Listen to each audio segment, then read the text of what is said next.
નમસ્કાર દોસ્તો, આપણી ચેનલ ધનયાત્રા કેપિટલમાં તમારું સ્વાગત છે। આજે આપણે બિટકોઇનનું લાઈવ એનાલિસિસ કરીશું। તમે જોઈ શકો છો કે 15 મિનિટમાં બિટકોઇન એક રેન્જમાં ફસાયેલ છે, તો આપણે અત્યારે રેન્જમાં ટ્રેડ કરવાનું ટાળીશું। ગઈકાલે જે મેં તમને ટ્રેડ આપ્યા હતા તે તમે જોઈ શકો છો કે માર્કેટે એક ટ્રેન્ડ લાઇન બનાવી હતી અને જે ટ્રેન્ડ લાઇન મેં દોરી હતી ત્યાંથી માર્કેટે જેવું બ્રેકઆઉટ આપ્યું તો 5 મિનિટની અંદર ક્યાં ગયું, હા હાજરું આ જગ્યાએ જેવું માર્કેટે ટ્રેન્ડ લાઈને બ્રેકઆઉટ કર્યું તેવો જ આપણે એક ટ્રેડ પકડ્યો હતો, પણ કંઈ ખાસ આપણને ટ્રેડ આગળ વધતો જોવા નહોતો મળ્યો અને આપણું એસએલ થયો હતો। બીજી વાર ફરીવાર ટ્રેન્ડ લાઈને માર્કેટે બ્રેકઆઉટ કર્યું અને આપણો ટ્રેડ બન્યો હતો, જે તમે જોઈ શકો છો કે આ જગ્યાએ હમણાં આપણો સ્ટોપ લોસ હતો,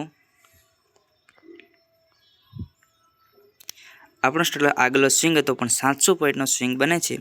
સ્ટોપ લોસ તો આપણે એટલો મોટો સ્ટોપ લોસ નહીં રાખતા અને આગલા સ્વિંગ એટલે કે 418 અને 409 પોઈન્ટનો સ્ટોપ લોસ સાથે આપણે આરામથી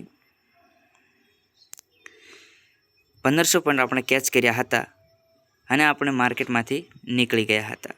આપણે હંમેશા 1:2 રેશિયો સાથે ટ્રેડ કરતા હોઈએ છીએ, એટલે 400ની સાથે આપણે 800 પોઈન્ટનું ટાર્ગેટ હોય છે, પણ કાલે માર્કેટ ડાઉન સાઈડ હતું અને માર્કેટ ઓલ ઓવર ટ્રેન્ડ પણ ડાઉન સાઈડ હતો, એટલે આપણે થોડાક વધારે પોઈન્ટ કેચ કર્યા હતા।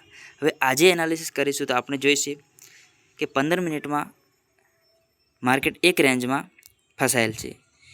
આ રેન્જની બહાર નીકળે એટલે કે જો બંને હોરિઝોન્ટલ લાઇન દોરેલ છે તેની ઉપર 5 મિનિટની કે 3 મિનિટની કેન્ડલ ક્લોઝ કરે તો આપણે બંને બાજુ ટ્રેડ કરીશું। જો માર્કેટ આ જ રેન્જની અંદર ફસાયેલ રહેશે તો આજે આપણે ટ્રેડ કરવાનું ટાળીશું।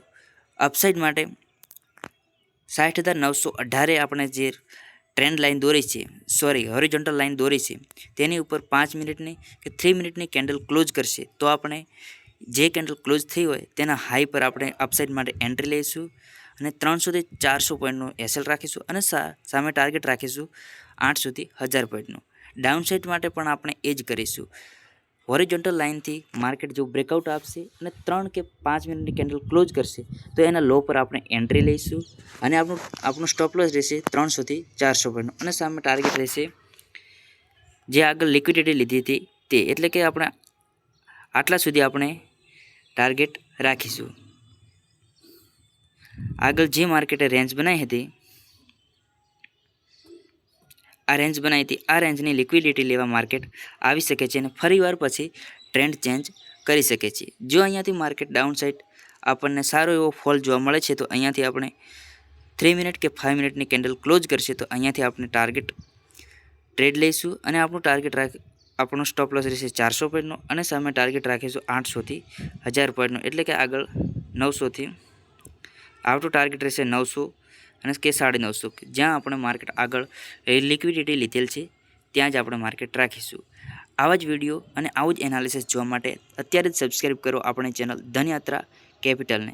અને જો તમે નાના ટ્રેડર છો અને 500 કે 1000થી તમે કેપિટલથી ટ્રેડ કરવા માગો છો તો અત્યારે જ મને ઇન્સ્ટાગ્રામમાં ડીએમ કરો। ધન્યવાદ।